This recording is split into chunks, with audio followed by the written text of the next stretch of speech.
네, 여러분 안녕하세요. 말씀 신앙을 세우는 수요 예배 시간이 돌아왔습니다. 우리는 계속해서 지금 예수님 비유에 대한 말씀을 상고하고 있죠. 오늘도 예수님 비유에 대한 말씀 생각해 보려고 합니다. 우리 다 같이 찬양하고 돌아오도록 하겠습니다. 찬양합니다.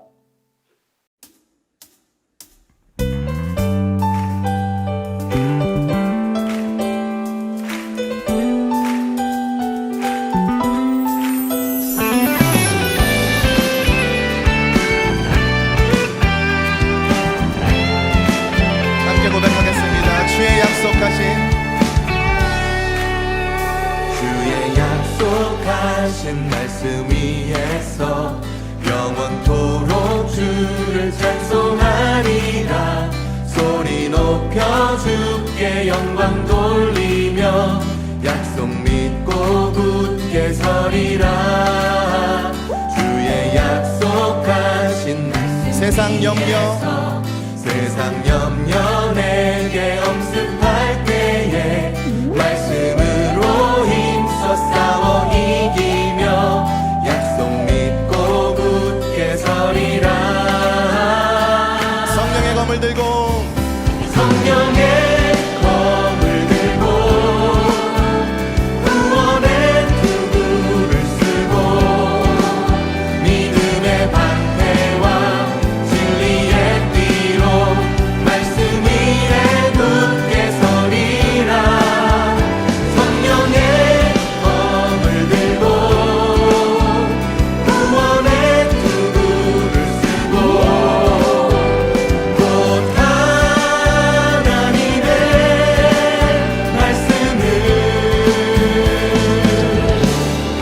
가지라.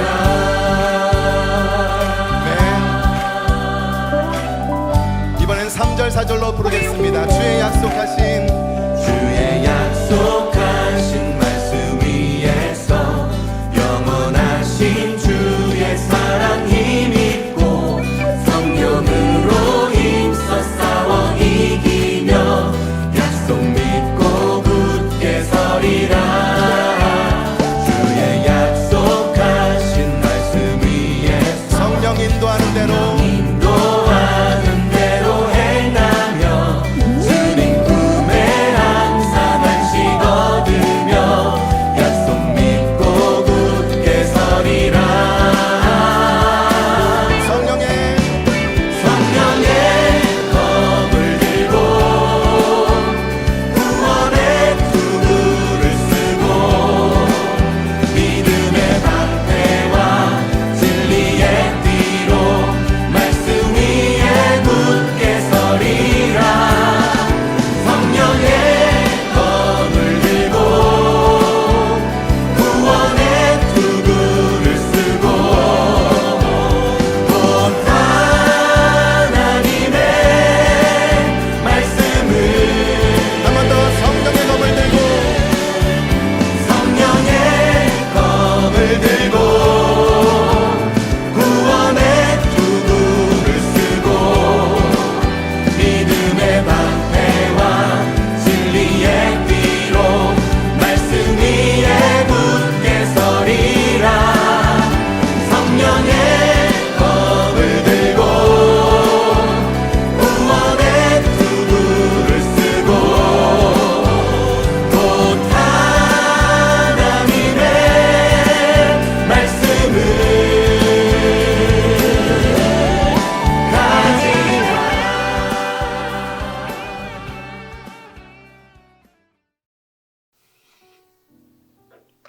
아멘. 우리 같이 기도하겠습니다.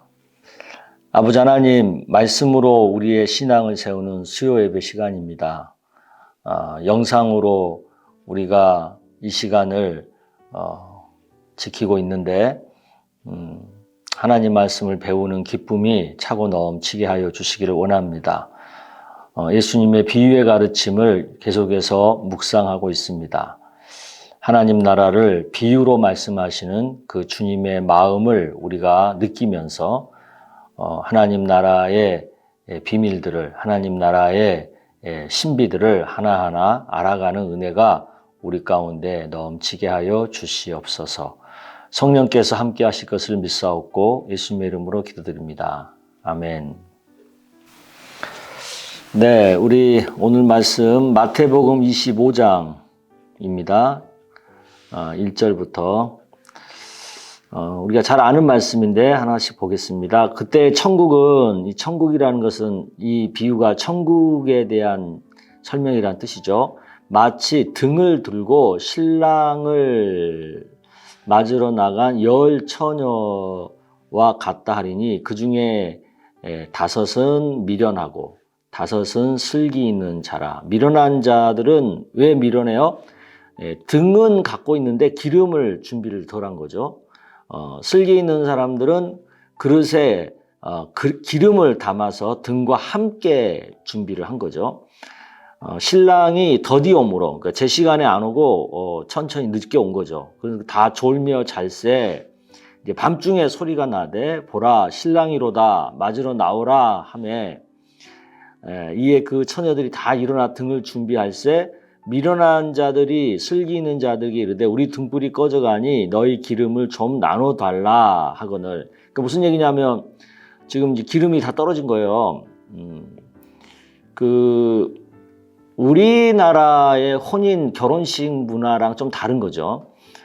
이스라엘 이 동네는 아마도 이제 신부와 신부 친구들이 신랑을 맞이하는, 그러니까 신랑이 신부 측 집으로 이렇게 오는 그런 문화이고 거기서 이제 맨날 며칠 머무면서 같이 이제 혼인잔치를 하는 문화인데 그때 하나의 중요한 예식이 신부와 신부 친구들이 신랑을 맞이를 그냥 하면 안 되고 등에 불을 켜고 기다리고 있다가 맞이를 해야 되는 거예요. 그게 문화예요. 그런데 지금 이 미련한 처녀들은 기름이 떨어진 거예요. 미리 좀 여분의 기름을 준비해 놨어야 되는데 그러지 못해서. 그래서 그런데 이제 슬기 있는 자들은 준비를 했는데 이제 빌려줄 수가 없는 거죠. 자기들 쓰기도 부족할 것 같으니까 이제 차라리 파는 자들에게 가서 너희 쓸 것을 사라 하니 그들이 사러 간 사이에 신랑이 오므로 준비하였던 자들은 함께 혼인잔치에 들어가고 문은 닫힌지라. 그러니까 혼인잔치에 참여를 못하게 된 거예요. 그 후에 남은 처녀들이 와서 이르되 주여 주여 우리에게 열어주소서. 대답하여 이르되 진실로 너희 이르노니 내가 너희를 알지 못하노라 하였느니라. 그런즉 깨어 있으라. 이게 되게 중요한 거예요. 너희는 그 날과 때를 알지 못하느니라. 왜 깨어 있어야 돼요? 신랑이 언제 오는지 그 정확한 시간을 알지 못하니까 등불을 켜고 또 기름도 충분히 준비해 놓고 깨어서 기다리고 있어야 된다라는 것을 강조하는 비유죠. 이게 이제 우리는 열처녀 비유라고 하는 말씀이에요. 이 비유는 당시 그 혼인 문화, 그 팔레스타인 이스라엘 지방의 그 결혼 문화, 혼인 문화를 비교해서 재림하시는 예수님을 우리가 어떻게 맞이해야 되는지, 어떻게 기다려야 되는지 그것에 대한 설명이 바로 이 비유의 핵심이에요. 그러니까 이 비유는 재림하시는 예수님이 우리에게 오시기는데 반드시 오시는데 그 예수님을 우리가 어떤 마음으로 잘 준비하고 있다가 맞이해야 되는지 이제 그것을 강조하고 있다라는 것을 아실 필요가 있습니다. 여기서 우리가 받을 교훈은 이런 거죠. 예수님이 오시는 재림의 때를 모른다는 거예요. 이 때만 정확하게 우리가 안다면야 실컷 자고 있다가 그때 한 5분 전에 일어나가지고 준비하고 있다가 아무렇지도 않은 듯이 맞이하면 되잖아요. 그런데 이 때를 모르는 거예요. 때를. 그 다음에 또 두 번째는 뭐냐면 준비를 해야 되는 거예요. 뭘 준비해요? 등불을 준비를 해야 돼요. 그리고 그 등불이 꺼지지 않도록 여분의 또 기름도 준비를 해야 되고. 그러니까 이것은 무슨 얘기를 얘기하냐면 예수님이 오실 때에 재림하실 때에 그분을 기쁘게 맞이할 수 있는 우리의 믿음, 우리의 신앙을 잘 준비하고 깨어서 기다리고 있어야 된다라는 것을 얘기하는 거예요. 그러니까 막 예수님이 언제 오실지 모르는데 멋대로 막 살다가 그때 닥쳐가지고 예수님 나도 좀 뭐 이렇게 건져주세요. 나도 좀 구원해주세요. 그러면 이미 그때 늦은 거예요. 그러니까 문 닫아버리면 끝나는 거예요. 그러니까 지금 문이 열려 있을 때 누구나 들어갈 수 있도록 누구나 구원을 받을 수 있도록 복음이 이렇게 오픈되어 있을 때에 그 복음을 빨리 나의 것으로 삼아서 구원받는 자의 반열 안에 들어가 있어야 된다. 슬기로운 자 안에 포함되어져 있어야 된다라는 것을 말씀하는 것이 이 열처녀 비유의 핵심입니다. 바라기는 우리 모두는 그 슬기로운 자의 안에 우리가 포함되어 있어야 돼요. 미련한 자 쪽에 있으면 안 돼요. 아시겠죠? 네.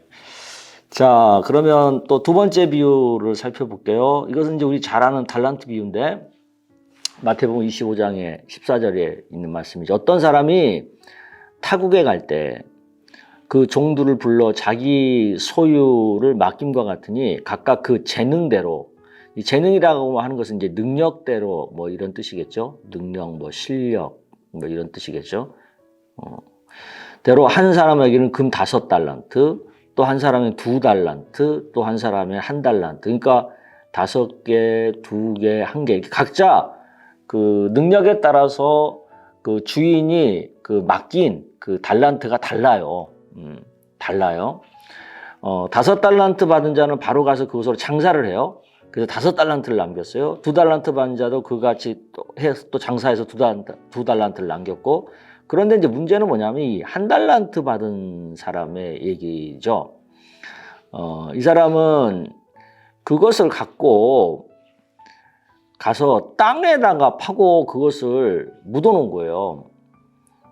그리고 이제 오랜 시간이 지나서 그 주인이 돌아왔을 때 계산할 때 어떻게 돼요? 5달란트 받은 사람은 5달란트를 더 남기고 와가지고 결산을 하고 2달란트는 또 2달란트를 그렇게 이제 했거든요. 그러니까 그 주인이 착하고 충성된 종이라고 다 칭찬을 했잖아요. 착하고 충성된 종이라고. 그런데 문제는 이 1달란트 받은 사람이죠. 이 사람은 그 주인을 당신은 굳은 사람이라, 그러니까 완고한 사람이라는 거죠. 심지 않은 데서 거두고 해치지 않은 데서 모으는 줄을 내가 알았으므로. 그러니까 이건 좋게 말하면 뭐 굉장히 그 정직하게 돈을 버는 분이다. 그런 것을 알기 때문에 내가 쓸데없이 괜히 막 혹여라도 잘못해가지고 당신이 나한테 맡겨준 이 1달란트를 잃어버릴까봐 나는 그것을 땅에다가 감췄다가 그대로 가지고 왔다. 그 얘기를 하는 거예요. 그러니까 그 주인의 대답이 좀 신기하죠. 그러면은 손해는 안 본 거잖아요. 그러면 야 그래 그것도 너 잘했다 이래야 될 것 같은데 그 주인이 뭐라고 악하고 게으른 종이라는 거예요. 악하고 게으른 종. 그러면서 뭐라고 얘기냐면 이자라도 받아서 이자놀이라도 해서 뭔가 이윤을 남겨야 되는 거 아니냐. 근데 너는 그대로 원금만 갖고 와가지고 잘했다고 지금 나한테 하는 거냐. 그 얘기를 하고 있는 거예요. 그러면서 그 1달란트마저 빼앗아가지고 그 10달란트 갖고 있는 사람한테 줘버리는 거죠. 그러면서 하시는 얘기가 무릇 있는 자는 받아서 풍족하게 되고 없는 자는 그 있는 것까지 빼앗기리라. 무익한 종을 바깥 어두운 데로 내쫓으라. 거기서 슬피 울며 이를 갈리라 하니라. 이 얘기를 하는데 이 비유는 당시 주인이 종들에게 어떤 그 자본금을 맡겨가지고 그걸 가지고 각자 사업을 해가지고 이윤을 많이 벌어오게 하는 그 시대의 어떤 사업 방식을 비교해서 지금 비유로 하나님 나라의 원리를 설명하고 있는 말씀이거든요. 근데 여기서 우리가 먼저 생각할 것은 5달란트, 2달란트, 1달란트 이게 달란트 숫자가 다른 거에 대해서는 아무 문제를 삼지 않는다는 거예요. 그것은 그렇게 중요한 게 아니라는 거예요. 그러니까 사람의 능력의 차이가 나는 것은 그건 당연한 거라는 거지. 그러니까 그것 자체는 하나님도 인정해 주고 계시는 거예요. 그런데 그 재능을 가지고 얼마나 그 열매를 얻었냐는 거지. 그러면 5달란트, 5개의 재능을 가졌으면 그거 갖고 많은 재능을 가졌으니까 더 많은 걸 남겨야 되는 거고. 뭐 2달란트는 나름대로 또 남겨야 되는 거고. 근데 이제 1달란트의 문제는 뭐예요? 어떻든 1달란트라고 하는 재능을 가졌잖아요. 그럼 그거 가지고 뭔가 그래도 남겨야 되는 거 아니겠어요?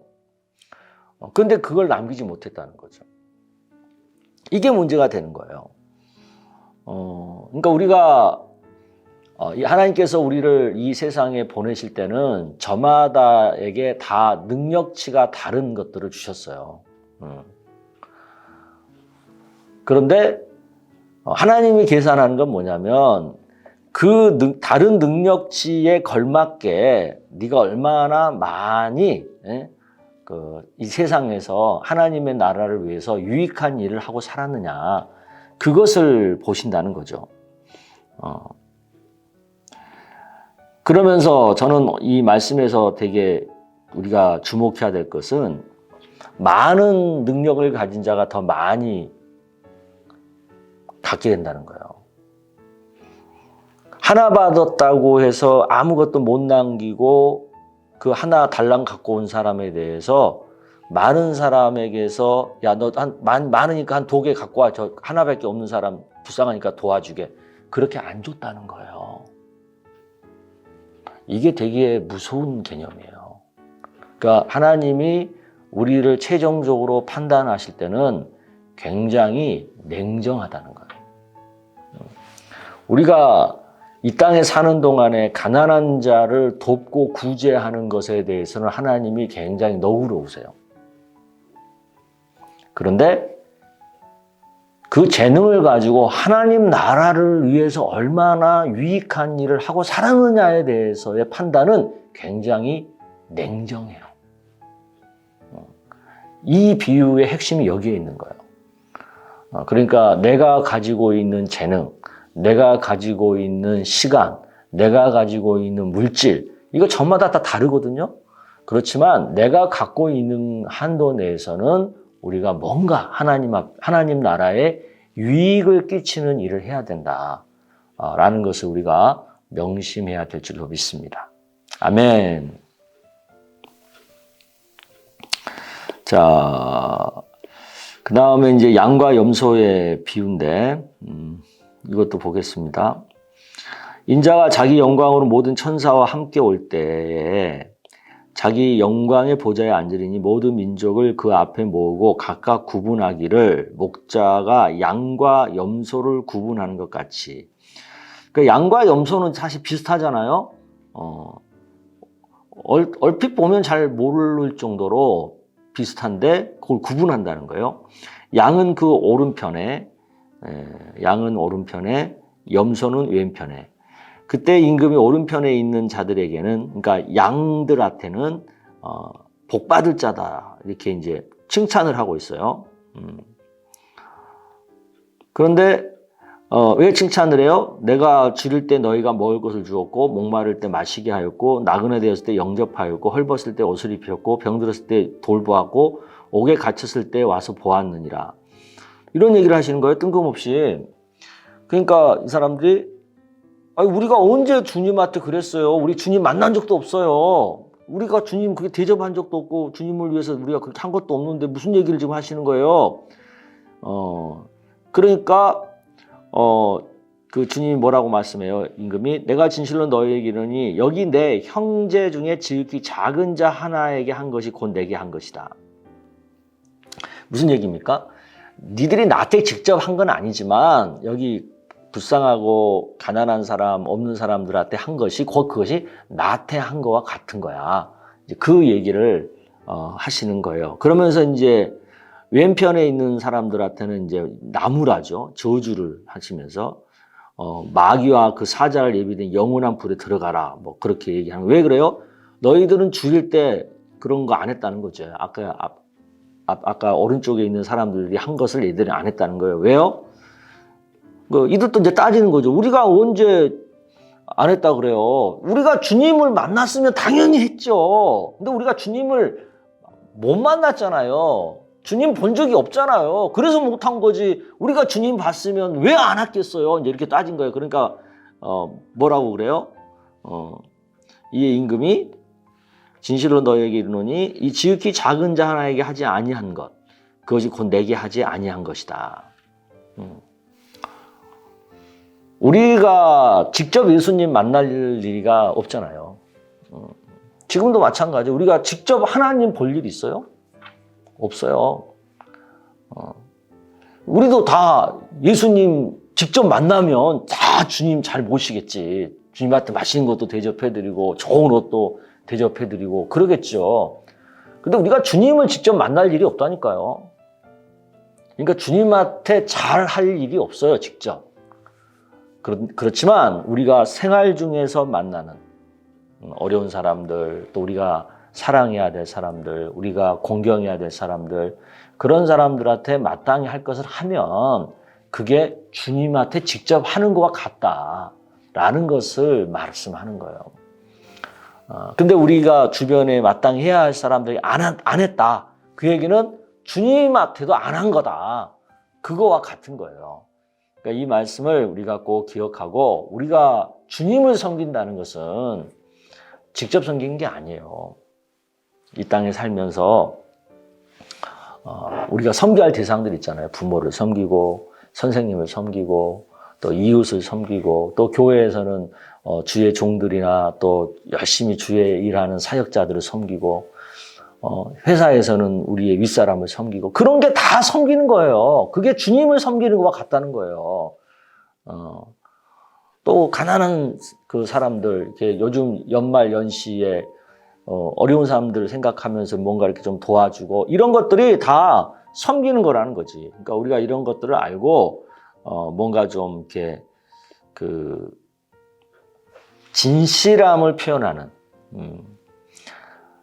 그러니까 진실함이 어디서 드러나냐면 작은 차이에서 드러나는 거예요. 그냥 말로만 믿는다 그건 진실함이 아니에요. 그 믿음에 합당한 행함이 얼마나 실천됐느냐 그게 진실함이죠.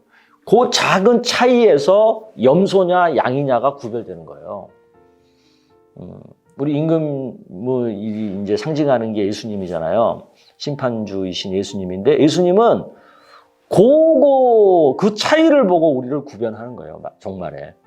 너는 양이야. 그래서 상줄 대상. 너는 염소 새끼야. 너는 벌 받을 대상.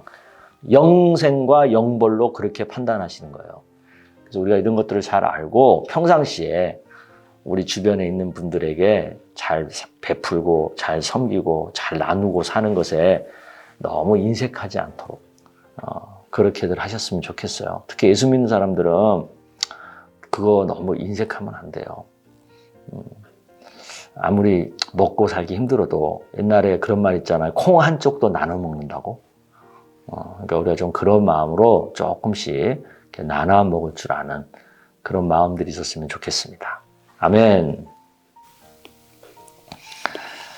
그 다음에 이제 자라는 씨에 대한 비유인데 하나님의 나라 천국은 사람이 씨를 땅에 뿌림과 같다.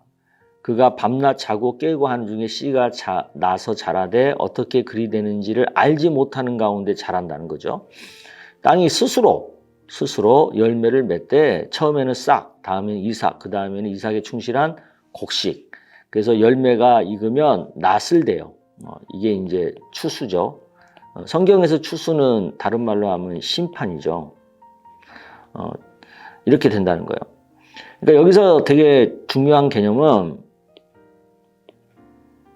하나님 나라는 우리가 무슨 하나님의 나라를 위해서 열심히 막 전도를 하고 열심히 충성을 하고 하나님 나라를 위해서 우리가 막 순교를 하고 막 이래가지고 하나님 나라가 막 이렇게 성장하고 자란다?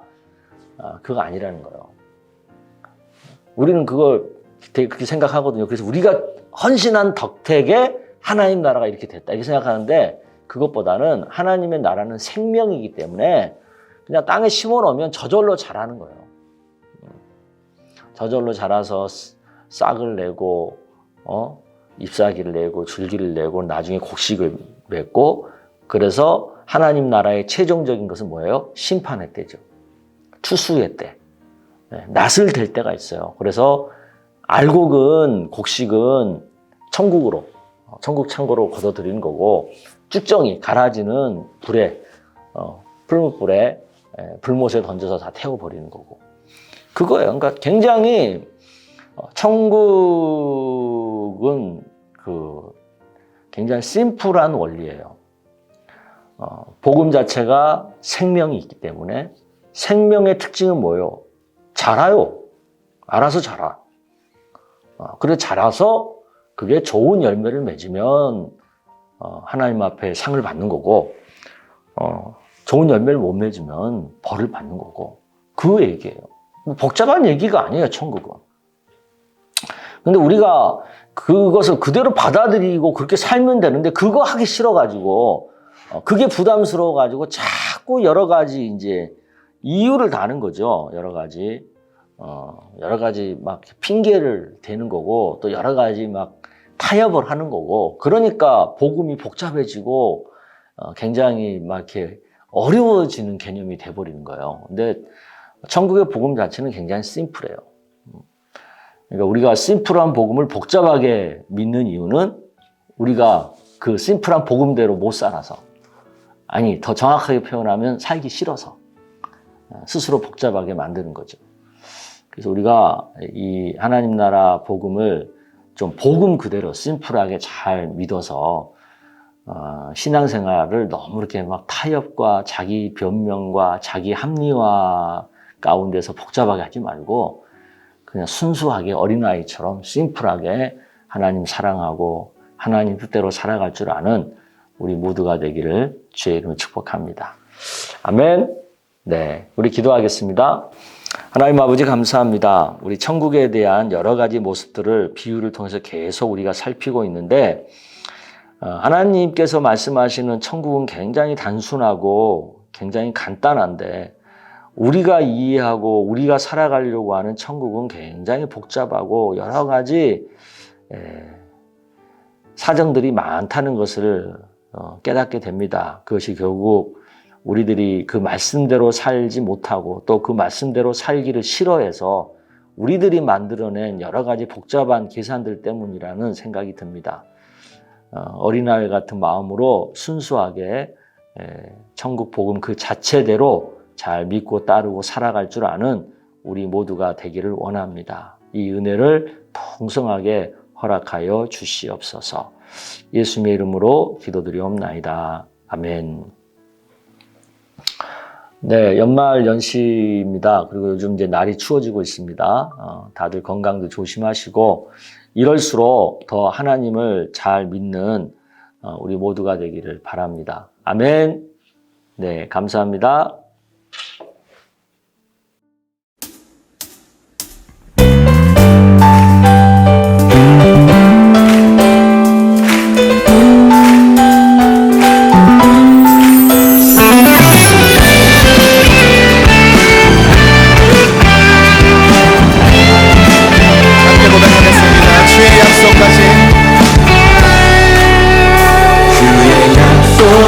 하신 말씀 위에서 영원토록 주를 찬송하리라. 소리 높여 주께 영광 돌리며 약속 믿고 굳게 서리라. 주의 약속하신 말씀 세상 염려 내게 엄습할 때에